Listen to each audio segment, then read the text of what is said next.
What's up, everybody? I recently checked out a game called Chroma Squad on Steam. This is a tactical RPG turn-based strategy game based very heavily on TV shows like the Power Rangers. In fact, the story goes that Saban, the people who own the Power Rangers, actually threatened to sue the devs of this game, and so they have to put it in the tagline now, based on or inspired by Saban's Power Rangers, something like that. And as the story goes, you command this group of 5 stunt people who are on this TV show, much like the Power Rangers, and they get fed up with the studio and they decide to go off and build their own TV set and make their own TV show. So it's not really about the lore of the Power Rangers, it's about the production behind a show like the Power Rangers, and it makes a lot of fun jokes at the expense of these shows. It is really a blatant parody.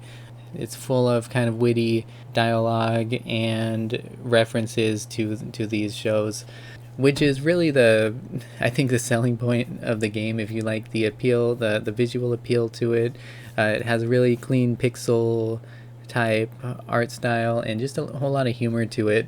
Somewhere in the mix, though, comes the core of the gameplay, which is a tactical turn-based strategy combat, kind of grid-based combat system where you take turns controlling these characters. They can move a certain amount of squares each turn, and they can do different attacks. Each character will have different abilities, like my Pink Ranger can heal my other people, my Yellow Ranger can stun enemies. Some of the characters have ranged attacks, or they have power attacks, and so on. At one point during the level, you can actually power up. I want to say it's morphin time. You can morph into your suits, super suits, and you get additional strength and power-ups. There's a lot of charm and humor in this game. At its core, the gameplay itself wasn't compelling enough for me to want to complete the game. I played it for a few hours, and then I was just kind of done. I wanted to move on to something else.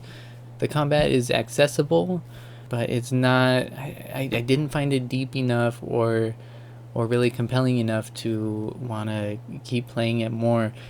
I have different objectives on every level, which kind of switches things up for you and keeps it a little bit fresh.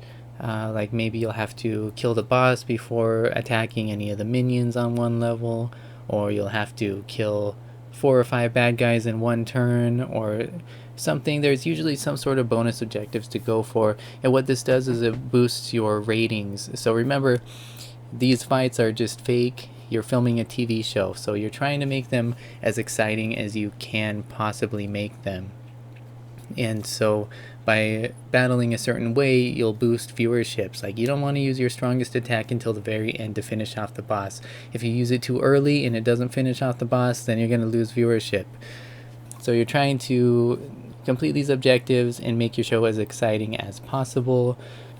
In between fights, you'll get a bit of storytelling and exposition, but there's a little bit of a kind of a TV studio tycoon management system where you can upgrade your set. You can upgrade props and equipment for the actors, which sometimes comes in the form of better weapons, better armor.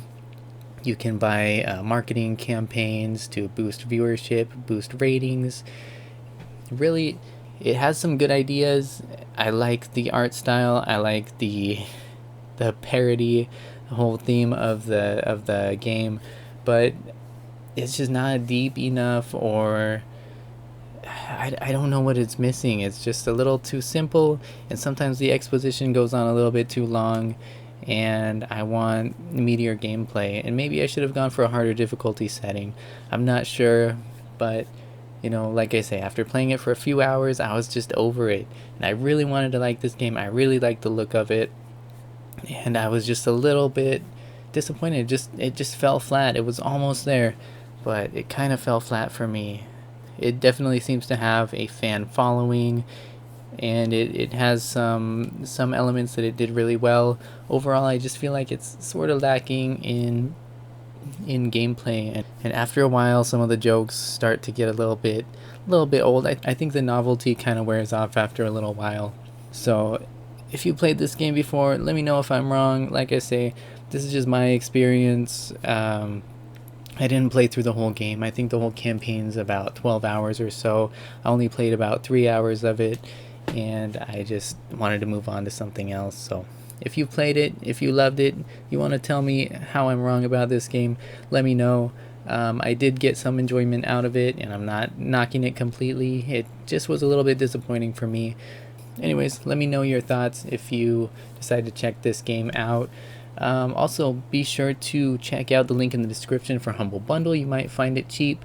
Proceeds of the sale will go to charity. That's what Humble Bundle is all about. And the portion, if you use my affiliate link, will help me out as well. I appreciate that. If you like this video, give it a thumbs up, please, and hit that subscribe button so you can see more videos. And leave me a comment if you feel so inclined. I will read it, and I will do my best to respond. Thank you so much for watching. I will see you next time.